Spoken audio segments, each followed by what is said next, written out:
Welcome to yet another video about being intentional, about making the kinds of choices and decisions in your life which allow you to become the best possible version of you.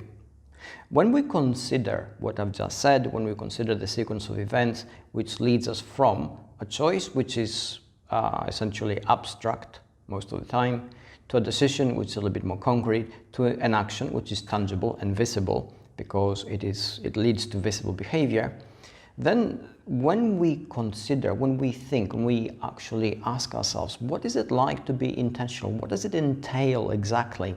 What is it in its totality so we can understand it better?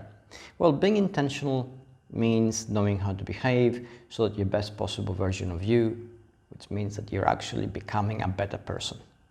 And the moment we consider that, a paradox arises naturally out of it. Because if we're becoming a better person, then we have to ask, a better person according to whom? What is the yardstick we are using here in order to determine who is good and who is not? What is good and what is not? Consider that essentially the notion of good and bad is pretty relative.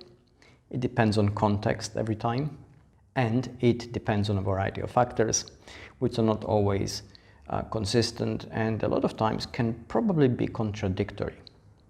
So it is really a messy process with no clear-cut answer, and the whole thing is sort of exists in a kind of grey cloud, which is what makes it so difficult. So you ask yourself, well, what is it like? What exactly must I do in order to become a better person? How would I even know if I'm a better person if we take as dogma, as fact, if you like, that essentially no matter what you do, some people will like you, some people will love you, and some people will hate you. So taking people's external reactions as an indication of how good or bad you are is probably not the best way to decide if you're a good person or a bad person. That, however, doesn't mean there's no answer. It doesn't mean that there is not something you should be applying as a yardstick. Now, what I'm going to give you is something which I've worked out for myself, but obviously it has a broader application. Other people are using it, so I'm not unique in any sense of the word. And it does actually work for me when I consider the consequences of my actions, not only to myself, but also to the people around me and the world at large, in which we all live in. So what is a yardstick I use? Well, I actually use two things. The first thing which I consider, the first thing which I apply, is do as little damage as possible. Now, I know your definition of damage will probably be different to mine, and that's exactly the way it should be because we live in different contexts and have a different understanding of the world. Nevertheless, damage it is, and as long as you understand it and apply it, it is what it is. So, rule number one, if you want to be a better person, do as little damage as possible in your passage through life. And there you go. I've given you a broader context now in order for you to be able to view better the actions and consequences of your life. Which now leads us to the second guideline, which I apply and I hope you will be able to. And that says, leave only good memories behind. Now, obviously, your passage through life, as mine, is made up of a series of decisions and choices and actions. Those actions have consequences. Those consequences make themselves felt. So we all do have an impact, not just on ourselves, but also in the world around us.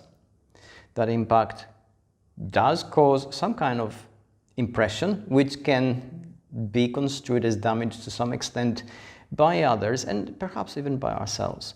So if we limit that, this is good. Then if we can create good memories for others and for ourselves, then that gives us a litmus test, that gives us a baseline, if you like, to actually be able to gauge whether our passage through life is good or not. So if we're accumulating more bad memories than good ones, perhaps we're creating a little bit more friction than we should, perhaps we're a little bit more aggressive than we should, perhaps we are a little bit less agreeable than we should.